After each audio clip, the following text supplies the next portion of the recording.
am now starting our webinar, and I will let you know as soon as we are live on HHTV.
We are now live on HHTV. You may begin. Welcome, greetings and welcome to your Residents Council monthly meeting, October 19, 2021. I'm Peter Shapiro, President of the Council. I'm delighted to be with you, and we have a lot of things to cover and wonderful things to cover. We'll be doing elections. We'll be talking about our opportunity to give our appreciation in monetary terms to our wonderful employees through the Employee Recognition Fund. And then somebody's going to be talking about some parties. And if you look at the screen, you might see who that might be, just a little hint. So we'll start off with, of course, the business that we need to conduct on a regular basis. As soon as I can change my slide and introduce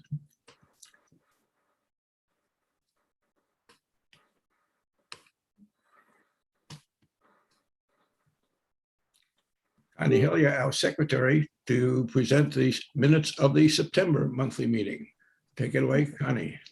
The minutes have been circulated among the members of the council and are now submitted for your approval. Are there any questions or comments? May I have a motion to approve? I will move.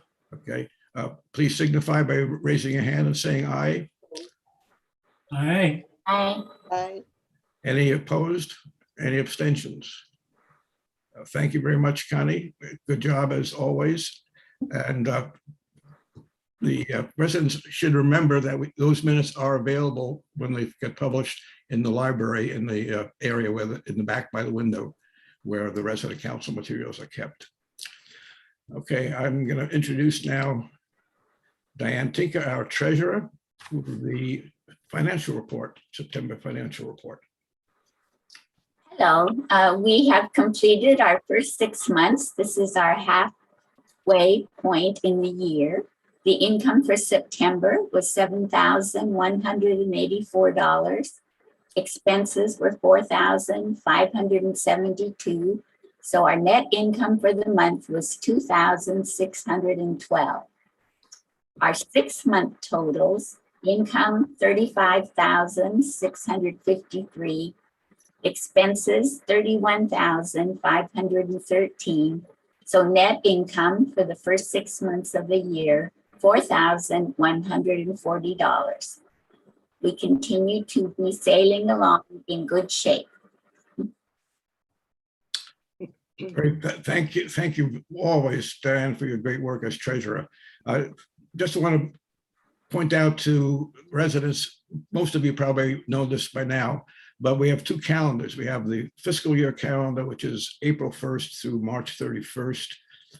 And we have a calendar year calendar, which we use for our operations of terms of council members. And we'll be talking about that as we go along. And there are reasons for that. And they're good reasons. There are also good reasons to do it the other way, but we're following the practice we've had for quite a few years, having these two different calendars. So as Diane said, this is a 6-month report. Okay, I'm going to introduce Susan Barish. Cami Elbow is not here today, and Susan will give the Monday market report. Hi, we in Monday Market are really enjoying seeing residents with family and guests, and it's showing in our revenue because the average for the month of September was $1,700 a week, which is a pretty good average, and better than we expected in years past. But anyway, so we're just hoping that we can stay open and maybe even sometime be open to the general public, which will increase things even more as long as our wonderful donations keep coming. So it's kind of dependent on that. And I'm very happy to be able to introduce Jennifer Stucker, who is already working with us in the market, and she's fabulous. And she's going to be taking over as a co-chair of the market, and her concentration will be in the clothing.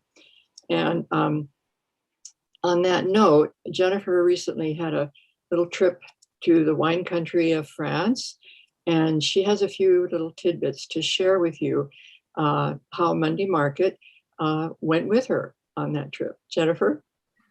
Thank you, Susan. Yeah. Yes, Susan knows how much I enjoy the market, and she also knows that before my trip, I purchased quite a few things in the market for the trip. And then I told her when I got back that a lot of people, especially on our tour group, complimented me on what I was wearing each night. And the tour director, in fact, thanked me for always taking care to look appropriate at all of our visits and in the evening meal, which was always a big deal on the ship. So I thank all of you out there who have donated to the Monday Market, because you have provided us all with treasures that we can enjoy. So thank you, and hope to see you there.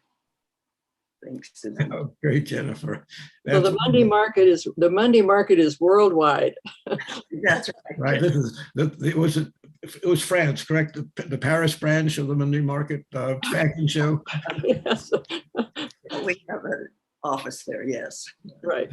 Jennifer's our delegate. Excellent. Ambassador Stucker. Right. Anything else, Susan, on the Monday Market report? No, that's it. Just keep those donations coming, and we just feel very blessed because things are moving right along, and I just hope this continues, and we're all keeping safe and doing exactly as we need to do to keep safe. So keep it up. Everybody knows what a gem the Monday Market is in our community. How many reasons why it's so important. In addition to contributing the money, the spirit in the market, the opportunities for people to come into Price House maybe with a little too much stuff, and they can turn over things to the Monday Market, and the service that we do for families that need to disband apartments. And we provide a very timely and important service, which is always very well received by the families. Lots of things that are so great about the market. Thank you, Susan, for everything you've been doing. Thanks so much. And Jennifer, welcome into the leadership of the market. Okay, now we have the opportunity, as soon as I do what I need to do, which is now, to hear from our CEO, Executive Director of Management Report, Executive Report. Mike, I have you batting cleanup again. We've had 3 speakers so far, well, 3 A and B with Jennifer, and now it's time to bring them all home. Well, thanks, Peter. I appreciate it. And not too many updates today, but a few things that are worth mentioning. You know, once again, we had an event, Oktoberfest, where the food service team, led by Oliver, does an outstanding display for Oktoberfest, makes that day a little bit more special. And, I don't know that many other communities that make that kind of effort consistently. We don't go to the food service guys and say, gee, come up with some ideas. They do this on their own because they want to do it. They want to make it fun for the residents. And it's really, really great experience for all of us. I know that we have had a lot of buffets, and I don't want you to think that we're trying to backdoor this as the model of the future. We are challenged right now with staffing, throughout the organization. You're probably reading about this in the newspaper or online about what's taking place around the country, and we're not exempt. So we are trying to make do the best we can with the staffing that we have, and try to do our very best to hire people. Our goal is to get back to the regular menu program, and perhaps intersperse it with buffets as people would like that. They've been well attended. It's fun to see people kind of get together and have a little camaraderie around the table there. But rest assured, that's not the model for the future. It's just kind of what we're stuck with for the time being. Last week we had the past presidents luncheon, and that is past Board of Trustees presidents as well as past Residents Council presidents. And this is a time when we are bringing people together who have been associated with Horizon House since 1960. And so there's a long history here. And these are people who are essentially ambassadors for the Horizon House cause out in the public. They're very interested in how we're doing, what we're doing. I think that, I share pretty straightforward stuff. I don't sugarcoat stuff. I talk about where our challenges are, where our opportunities are, what's going well, what's not going so well, much like I do with residents. And I think, and I hope that people walked away with a good understanding of the challenges we face, but have a lot of confidence in our ability to navigate those challenges too. And it's a fun time to give people a sense of how the organization has progressed since they spent time in leadership. And the one message I left with everybody there is that we all stand on the shoulders of people who've gone before us, that everyone has delivered something that we then in turn embellish when it's our turn. And that is so true for all those past presidents of the Residents Council and of the Board of Trustees. And Peter, of course, will be joining that soon, and gets a nice lunch out of the deal too. Looking forward. I'm really. So Peter, it's okay if you eat between now and then because it is a year away. But just giving you the heads up. Gotcha. We did pulled another rabbit out of the hat with these booster shots with Virginia Mason. They called us on a Wednesday afternoon and said, hey, we got boosters. Are you interested? I mean, that's just like, hey, I found some money. Do you care? And so I found it really kind of interesting how everybody just kind of like, no fuss, no muss, just kind of got in line and went across the street, got their shot, got the routine. So it was, we covered 86% of our residents and about 42% of our staff, and hopefully made that just a heck of a lot more convenient than for everybody having to go figure it out on their own. So I think, Lori and her team have just done a terrific job in just making sure that we get that box checked and everyone here is as safe as possible.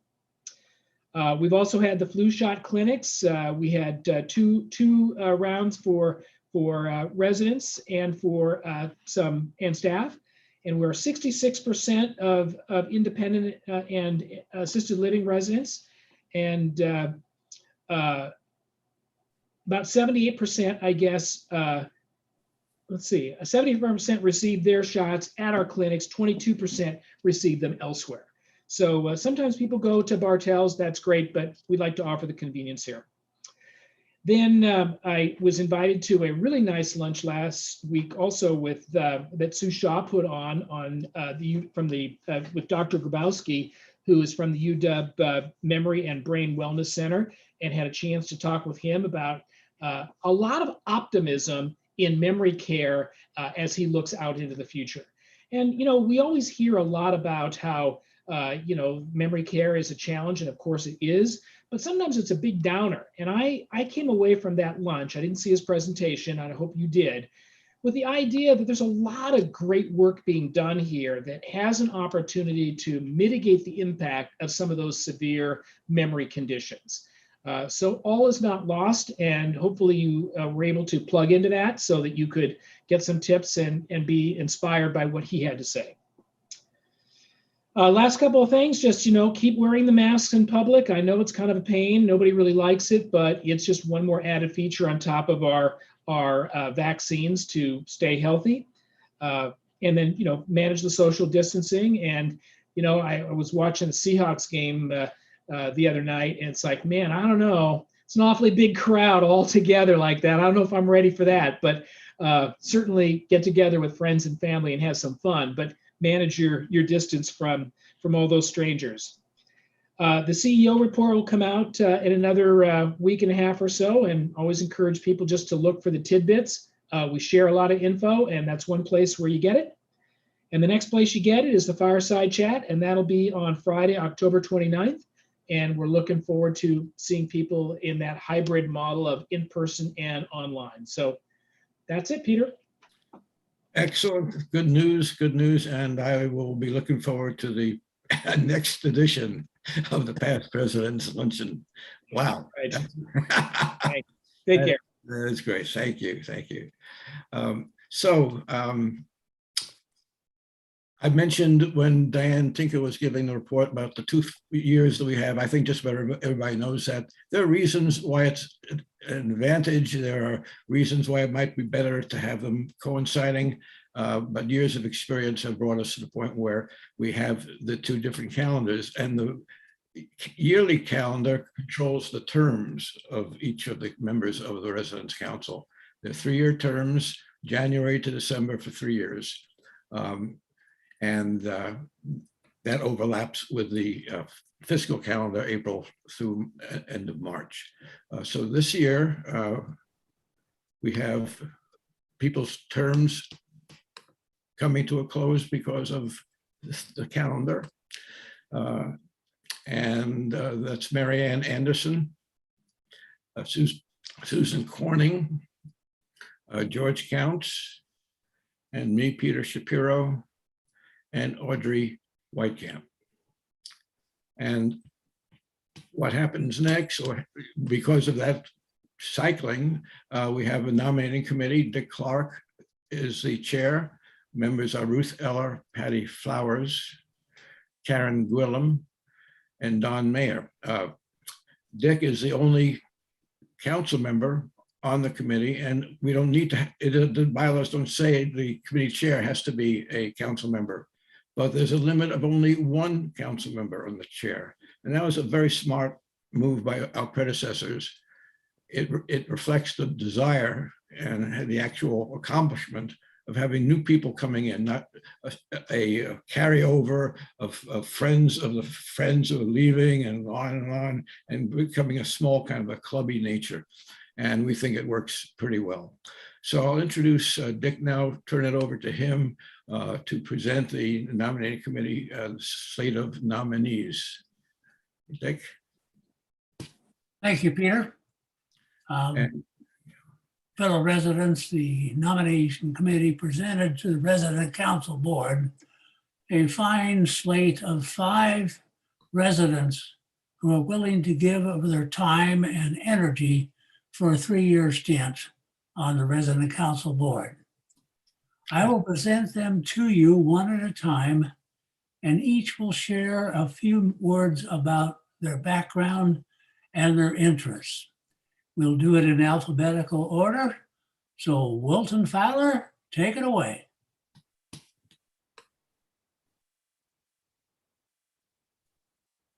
Now, I'm supposed to introduce myself? Go for it. Okay, I'm Wilton Fowler. I thank Patty Flowers for being my Zoom engineer today. I also thank the nominating committee, and I will attempt to be as faithful to the mission of that committee as, say, Mary Ann Anderson has been. I know something about the committee, but I'll learn a lot more, and I'll tell you just a few things about me. and look up, yeah. Here I am. Okay. I was born on the 4th of July, so naturally I have an instinct for history, and I've spent most of my life as a history professor. And one of the things in that Look up. category of, Look at the screen. I should look up, all right? Yeah. Okay, I need a director. You're doing great, Walter. You're doing great. One of the things that probably shaped me more than anything else was the long time that I served as chairman of the history department at the University of Washington. And if you should be watching the comedy on TV, which is called The Chair with Sandra Oh, that pretty much describes the way that office operates, full of pleasures, but also full of miseries. After I retired from the University of Washington, I went out to China to teach for Johns Hopkins University. My intention was to be there for 1 year. I was the choice for professor of history for that outlet of Johns Hopkins in Nanjing. I will need to hold my head up. Okay. I went for 1 year, but that turned into 14 years before I finally finished. And then I moved into Horizon House, and that's the end of my biography. I'm glad to be here. Wonderful. We're glad that you're going to be on the council, I predict. Thank you. Thank you, Wilton. It's going to be fun to get to know you better and to have you help us continue with some of the fine things that resident council does. Next up is Deanna Nelson, who used to be my neighbor, but she got tired of me and moved to the tower. So take it away, Deanna. Thank you. I moved to Horizon House in November of 2019 and had just gotten all my possessions put away when COVID hit. So I'd not yet assimilated into life here. I had absolutely no idea what the Residents' Council was, what it did, how the Board of Trustees and administration functioned, or why there were so many resident committees and what they actually did. So as I sat in isolation, word got out that I had some competency with technology, and Peter Shapiro asked me to chair a technology committee, which would teach people how to use Zoom. My little secret was that I had no idea what Zoom was. A core group of Zoom helpers had already formed and had circulated a questionnaire. I learned to Zoom, and together we set about teaching residents what to do. I have now assimilated, and in addition to the technology committee, I serve on the communications committee, the food committee, the steering committee of secular humanists, and as an assistant treasurer helping the incredible Lila Doyle with resident council accounting. That's what I do here, but maybe you want to know who I am. I am originally a New Yorker. I know we have a reputation. We are supposedly brash, pushy, rude. Not true. What we really are is forthright, focused, and task-driven. Give us something to do and we do it. If we have an opinion, we express it. You will always get my unvarnished opinion, hopefully in a polite manner, and I work diligently to finish any job I take on. My career was as a CPA, and my husband and I owned a small CPA firm in Bellevue. I moved to the Meridian condominium down the street on Terry in 2001 and served for 4 years as the first board president and then as a board member. I also volunteered at First Place School, the Red Cross, Virginia Mason, and on many Democratic campaigns. I thank the nominating committee for choosing me, and I will work hard to keep Horizon House the unique place that it is. Thank you. Deanna, thank you so much for your words, and we look forward to your thoughtful contributions and acknowledgments of when I and others make mistakes in a kind way. Dick, if I could interject here a second, I had no idea, Deanna, that you didn't already know Zoom. My God. Next Well- on our list of nominees is Nancy Olson. And some of you who know Nancy realize that she's had recent surgery. And after you've had surgery, you're on some medications, which sometimes don't let you have your full capabilities to do the things you want to do. She's been assured by her doctors that she'll be ready to go in January. So speaking for her today, Jenny Stimson. Jenny, take it. Thank you. This is Nancy Olson's picture, and these are her words. I'm sorry I can't be here today, and I'm grateful to Jenny for standing in for me and to Peter for making the necessary arrangements. I moved to Horizon House with my husband, Steve, 5+ years ago. Prior to that, we lived in South Seattle, and before that on Bainbridge Island, where we owned and managed Eagle Harbor Books.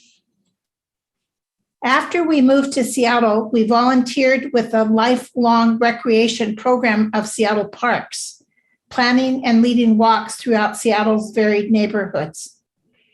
When Steve was diagnosed with dementia, we brought that concern to our involvement with the parks, helping to start a dementia-friendly recreation program that included biweekly neighborhood walks for folks living with memory loss and their care partners.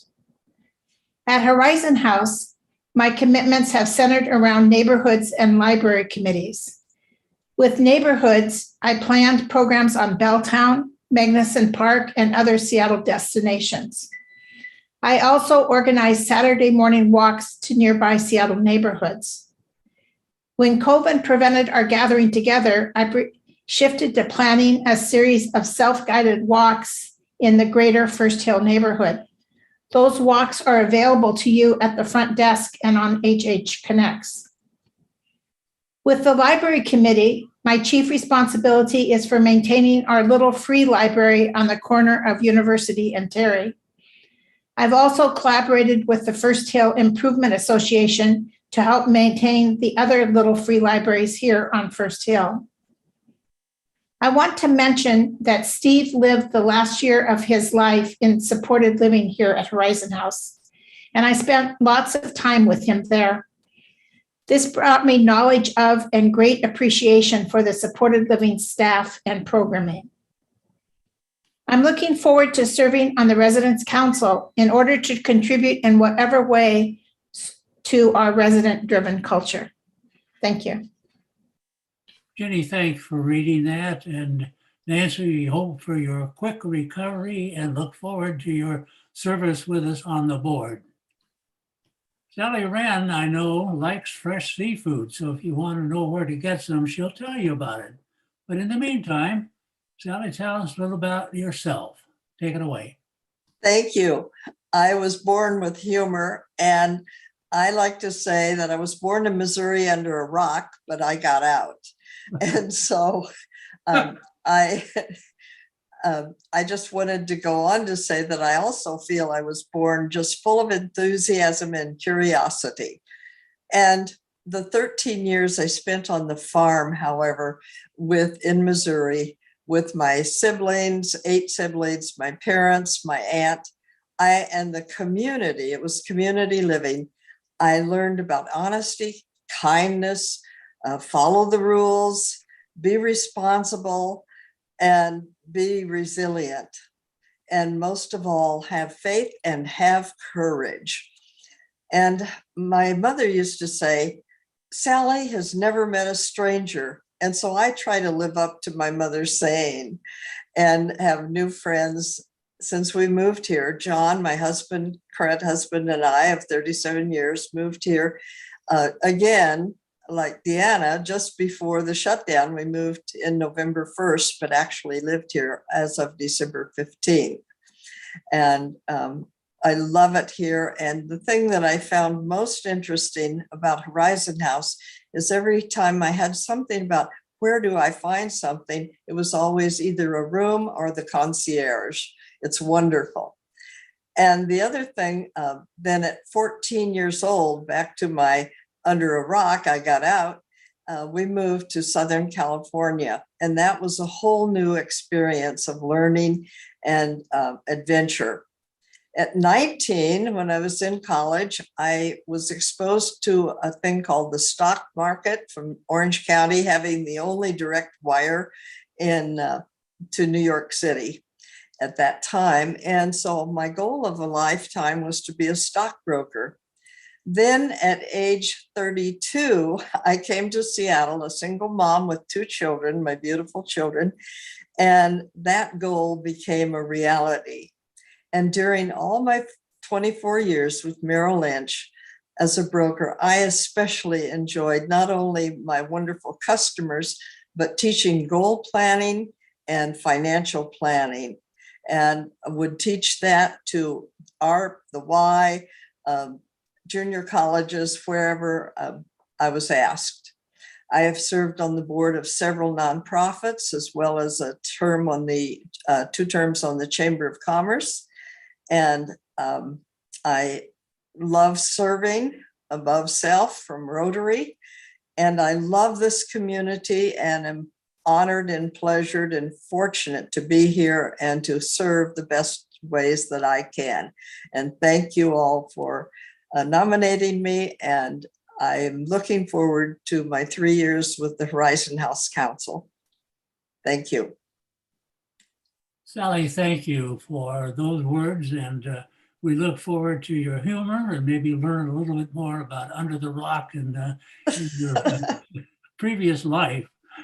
Some of you know that one of the nominees we had, Fran Mercer, decided for her own sake it was best to withdraw.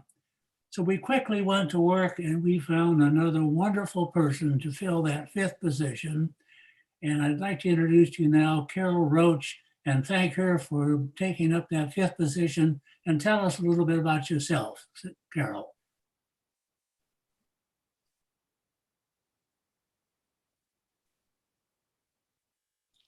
I think you need to unmute. Oh, sorry. Now you can hear me, I hope. Yeah. I'm Carol Roach. My husband and I have lived here for about 2.5 years, and we've met terrific people here, both among the residents and the staff. A little about my background. My graduate work was in applied English linguistics, and I've taught English to many different populations, ages, and skill levels. I've taught in 6 states, retiring after 15 years at Seattle Central College. And I've found my most satisfying niche in teaching with adult refugees and immigrants. Volunteer work, like so many of us, has shaped my perspectives as well. In one example, my husband Bill and I became friends and advocates of a wonderful immigrant family with 3 children who were living in a homeless tent encampment. Our relationship with that family lasted for several years, during which they eventually moved into good permanent housing in Federal Way. The mom recovered from cancer. The dad got a good job with benefits at the airport, and the 3 children continued to thrive in their new school. We did not solve their problems, they did, with plenty of help from social workers, of course. But we did help in small ways as accompaniers on their journey. At Horizon House 2, we rely on each other to become accompaniers. And in the past 2 years, our lives have all been stunted by this pandemic. We're all aware that quite a few of us have suffered profoundly from increased physical and emotional decline because of the long-term stress and isolation. Our staff and residents have already initiated excellent efforts to address this need. And I'd like to see the Residents Council find even more ways to expand that outreach. At the same time, I see plenty of signs of exhaustion and burnout on the faces of our staff who are working under unusual stress due to the nationwide labor shortage. I applaud the Residents Council for all their efforts to lead us in modeling appreciation, reward, and respect for our extraordinary staff. I will be happy to join the Residents Council in that work and in all of their efforts. Carol, thank you so much for being a part of this fine group of 5 people that are coming on board. And before I turn it over to Audrey, whom I believe is next, I want to thank each of you for agreeing to serve on the resident council. And now, fellow residents, honor these 5 by filling out cast your ballot and get it done today. And Audrey will tell you more about that, but that shows the support you want to give them as they begin this journey with us. So back to you, Peter. And Dick, yes, I want to thank you and your phenomenal committee for the great work you've done. I mean, it was a lot of work, and there were unusual circumstances, and we have a wonderful group of nominees, and I want to thank them. I am so impressed. I knew quite a bit about some of them, hardly anything about others, and now I am just in awe of this wonderful group that has agreed to serve, and I want to thank them for that.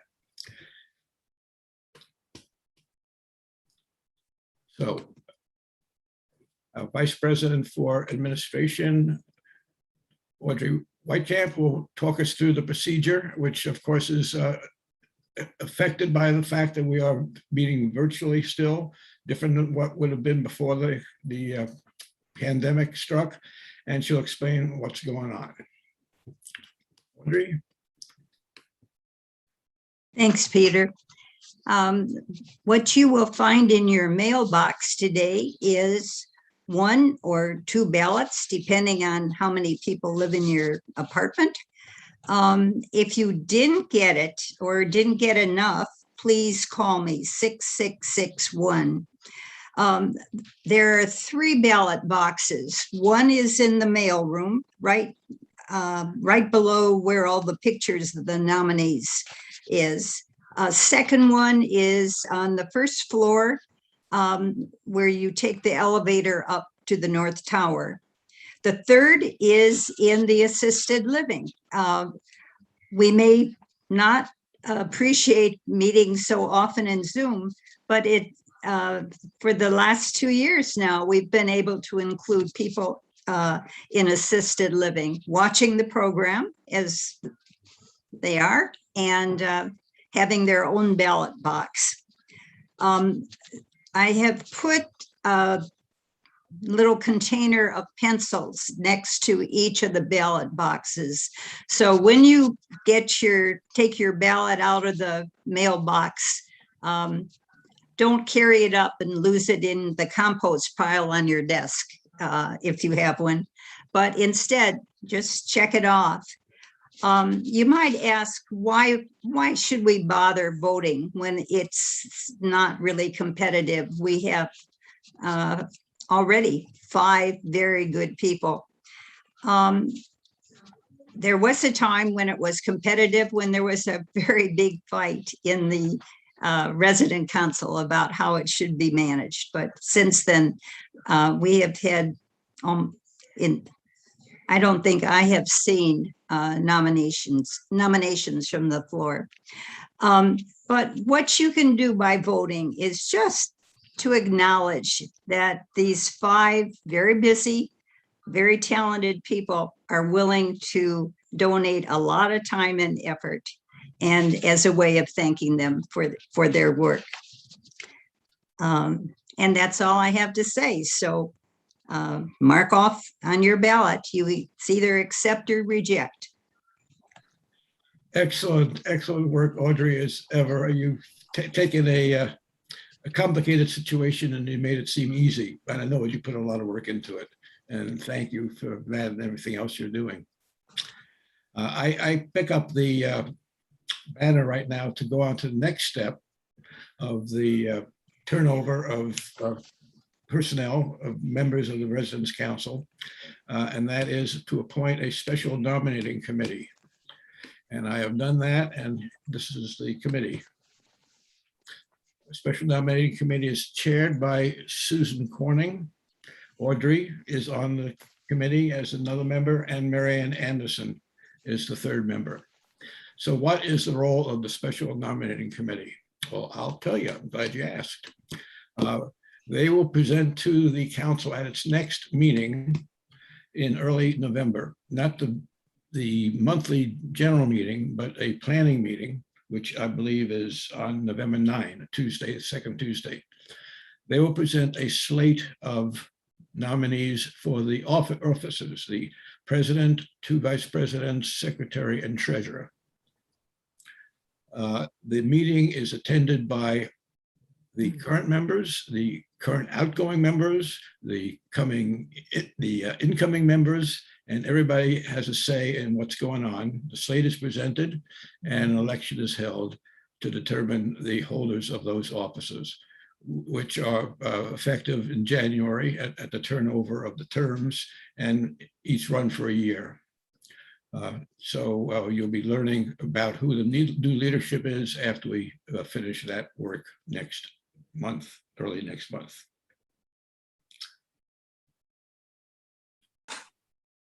Now, I don't have a slide guru with me, so I have to be my own as best I can.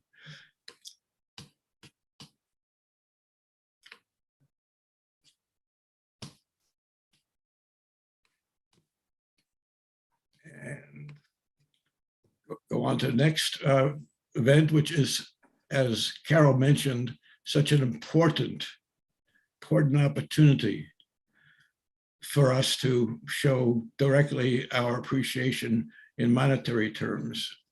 I know just about all of you have developed good relationships with a lot of the employees, and they appreciate that, and they know your appreciation of what they do for all of our community. But now's the time to add a little bit of stuff as well. So here is Elizabeth Hoover, who is the chair of the Employee Recognition Fund Drive. Hi, everybody. We're about halfway in our Employee Recognition Fund Drive this year. And so far, a bit fewer than half of us residents have contributed. Let me remind you, it's only at this precise time each year, just once a year, that we are given this opportunity to convey this tangible thank you to our employees who work so diligently to make our lives here at Horizon House the enjoyable experience we all deserve. Rather than thank only those employees who are most visible to us all, we find it more equitable when our donations are deposited into a special gift fund to provide a collective thank you in recognition of all qualified employees, even those who serve behind the scenes. Now, last year, 89% of us residents contributed for a total of nearly $400,000, making it possible to give significant gift checks. And every cent donated in these drives is given to the employees. Any money received after November 15, though, is held for next year's drive. Don't you agree, though, it is most effective to conduct our fund drive now, at this particular time of the year, just before the holidays, making our gifts even more appreciated by our employees and hopefully boosting their morale? Our gifts may be even more effective this time during this highly competitive period for qualified workers in our city. By this time next month, our drive will be over. So now is the time to make a contribution if you have not done so already. November 15, as I said, is the cutoff date to allow time, just enough time to prepare the gift checks for the distribution at the annual holiday party for employees in early December. You know that checks must be payable to the Residents' Council. We're the ones conducting this one drive this year. Please join us in repeating our traditional generosity to the ERF. We're all in this together, right? That is such a wonderful event. hope we'll be within a year or two able to get back to where we have the families coming in as well as the employees filling the fireside lounge and the terrace lounge below, and just having a wonderful family event with while we give our appreciation and thanks to them. There'll be something, a modified, less extensive event because we cannot have the families coming in, but it is a really joyous time, and your contributions will make it a actually practical event in terms of making their holidays even better than without that. So thank you very much, Susan. I'm sorry, Elizabeth, for doing the great job that you're doing. And I know we'll have a very successful outcome. Please, everybody, don't let it linger. If you're a day late, you're $1,000 short, whatever that contribution might have been. It'll go to the next year's group and not this year's. So thank you so much, Elizabeth.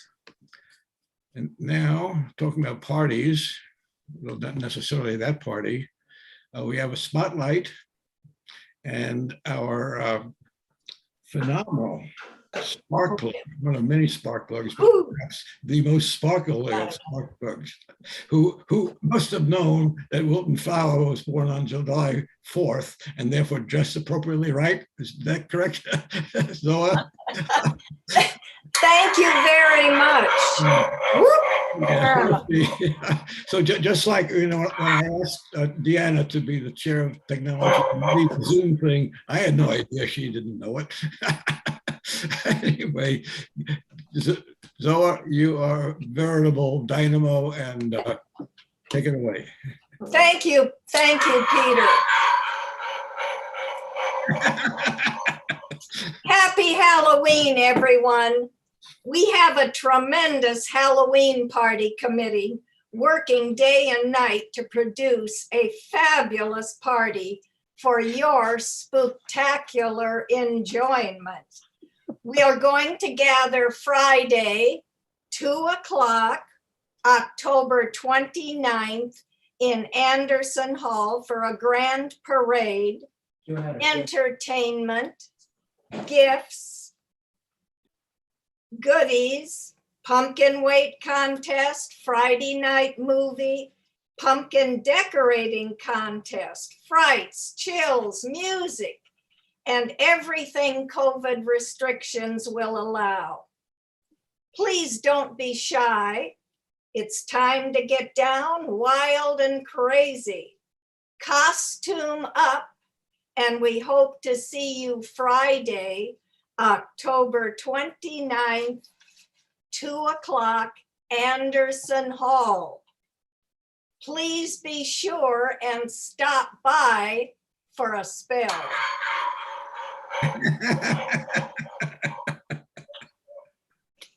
Thank you, Peter.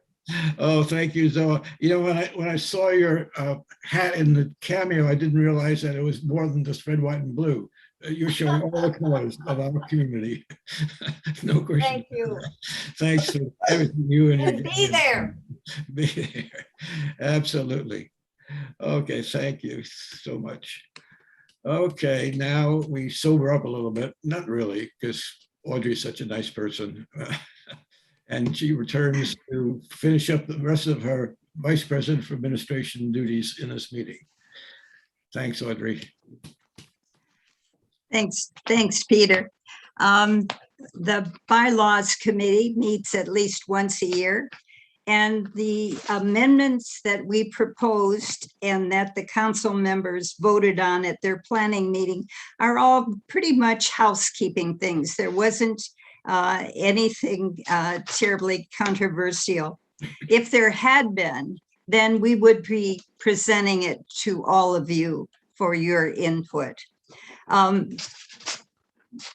There is a copy of the proposed amendments on the bulletin board in the mailroom. It's the resident council bulletin board that's, as you walk into the mailroom, it's on the wall on your left-hand side. And what I've done is I've marked the new wording with red ink, and the anything that's being taken out of the amendments or the bylaws is been crossed out. So there were two amendments in the bylaws. One is simply an expansion of the job description for the secretary. It really only told a small amount that the secretary does, and this gives credit and points out the responsibilities. The second is a more accurate description of how our funds must be dispersed every year. For the last couple of years, we have kept money back, 2 years of operating expenses as a reserve fund. Very luckily, we haven't had to dip into it yet, but you never know what's going to happen this winter. And so the amendment simply says all the funds have to be dispersed by the end of the year, except for the reserve fund. There was one amendment to a policy, and that again talks about the reserve fund. And it's a clearer and a more concise description. So if you're interested in seeing this stuff in writing, it's up on that bulletin board. Now I'm going to go, luckily we're about 10 minutes left. I'm going to go immediately to the questions and answers. And I have a good question this time, brought to you by a resident. And how is the lunch service in the dining room different from the evening? You know, in the evening, it's called a buffet, but it's more like a cafeteria. What happens at lunchtime? Well, lunchtime looks like the old dining room. You get a reservation, so call and get a reservation. And then you're going to be seated at a table, and you're going to have a waiter come to you, take your order. You're going to look at the menu, and you're going to be able to order what is the specialty, but you're also going to be able to order anything else on that, you know, that everyday menu with the hamburgers and that kind of stuff, the salads. It's really like the old dining experience. So I recommend that everybody try the lunch. It'd be a nice time to you know, feel like you're having a real dining experience and talk to your neighbors, you know, invite somebody that you don't know very well so that you can get to know them better over a really nice lunch. And that's the end of my answers. Great. Thank you, Audrey, for everything that you do. And wow, we saved people 9 minutes. I want to enjoy it and have fun with that. I wanted those before I bang the gavel, the virtual gavel, which has no sound and no weight, down on this meeting. I want to thank everybody who's participating, especially the incoming council members, my colleagues who are leaving with me, and the people who will be continuing on in the great service. But even more than that, I want to express my huge appreciation for our production, a technical production person. You all know her. She's behind the scenes right now, running the show, the technical aspects of the Zoom webinar, and that, of course, is Risa Ransom. And she is, of course, a superstar in this community, and has a well-deserved and important promotion, which not only shows the recognition, but also means that we're going to be better served than we have been for a while, as her additional duties are being handled so well. So Risa, golly, you are just so great, and thank you so much. And now with that, at 3:58 on my 2:58 on my watch, the meeting is adjourned. Thank you, everybody. Thank you all.